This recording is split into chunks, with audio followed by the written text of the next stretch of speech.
Hi guys, Carrie here, Canine Camp Dog Training with another top tip for 2020. Today's top tip is a therapy dog is not a dog for one person's use alone. Let me repeat that, I know I stuttered a bit. A therapy dog is not for one person's use alone. A lot of people will contact us and tell us that they need a therapy dog for themselves, for their child, for their husband, insert person's name, whatever. And what they're actually looking for, guys, is an emotional support dog. A therapy dog, hey, some puppies. A therapy dog, by definition, is a dog who goes into the public and provides therapy to others. So typically, a volunteer therapy dog will go into the public once a week, maybe twice a month, once a month, usually with an organization. So there are different therapy dog organizations across the state, and globally that screen and test, and it's not just the dog, but they test the team, the handler and the dog, to ensure that the dog is well-mannered, the handler can handle the dog in any situation, and then once the dogs are pass the test and are certified, then that dog and handler team will go into hospitals, nursing homes, schools, you name it, whoever the organization contracts with, and that dog and that handler will provide therapy to other people, right? So it's not for the person, but for other people. That's a volunteer therapy dog. There's working therapy dogs that are either part-time or full-time that go to work with somebody every day and provide therapy, comfort to others. So like a psychologist, a teacher,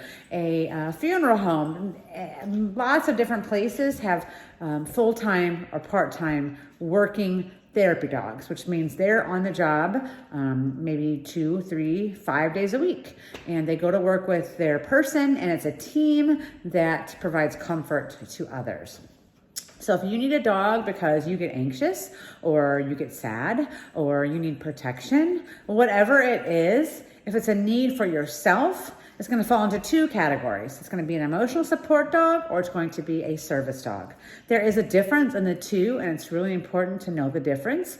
The biggest one, the most important, well, not maybe the most important, but one of the most important ones is that an emotional support dog is not allowed the same public access rights as a service dog, and neither is a therapy dog for that matter.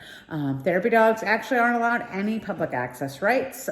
Emotional support dogs are allowed a little bit more, and service dogs are allowed full access rights, public access rights. So it's really important to understand the difference. There's support dog, service dog, one and the same, interchangeable. There's emotional support dog, provides emotional support for psychiatric needs, if you're anxious, if you're have PTSD, those kind of things. And then there is therapy dogs, who are simply trained to provide comfort and therapy to other people. So you don't want to tell people that you have trained your dog to be a therapy dog for yourself, because that's not a thing. You want to say that maybe your dog is trained to be an emotional support dog, or it's a service dog, but you want to make sure you're using the right definition when you are, or make sure your dog is filling the role that it really needs to fill, or that you have designed that you need it to fill, right? So whether it's therapy to others, emotional support dog to you, or a service dog to you, okay? So it's super important because they all have different laws and rules that apply to them, and different jobs and duties that they perform. Hopefully that helps. If you have any questions, you can reach us. Again, I am Carrie at Canine Camp Dog Training, and that was the top tip for 2020. Have a great day.